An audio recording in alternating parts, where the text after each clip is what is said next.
It's been just over 5 years since Android Auto was announced, and in all of that time, it's gotten a few new features, but the interface has looked pretty much the same until today.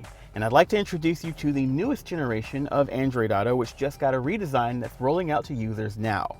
Now, one of the most interesting things about this version of Android Auto is that there technically isn't a home screen anymore. That vertical stack of cards that show you things like missed calls or text messages or your currently playing audio source, that's all gone. The notifications now live in a little notification bell icon right here, where you can put them off to the side. One thing that I really like is that you can also mute individual conversations, which is handy if you've got a group text that's kind of getting out of control when you're on your commute.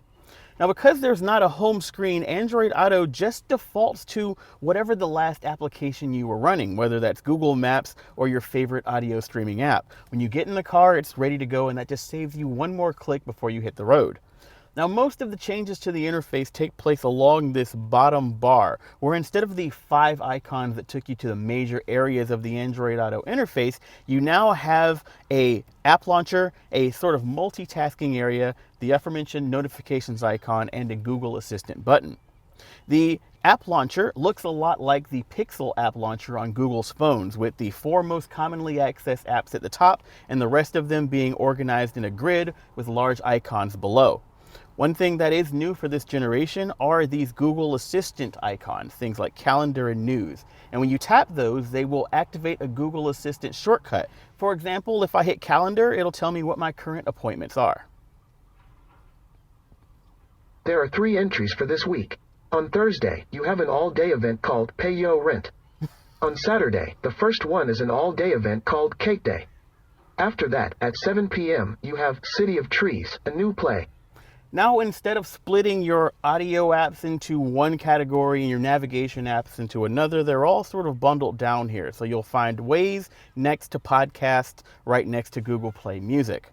Now, the other new feature on the bottom bar is this multitasking area, and it basically changes function depending on what you're doing in Android Auto right now and what tasks are running in the background. So while I'm navigating, it shows audio control apps for Spotify, which is running in the background. And if I want to quickly toggle to that, I just tap this icon and I switch over. And now I've got turn-by-turn navigations in the bottom.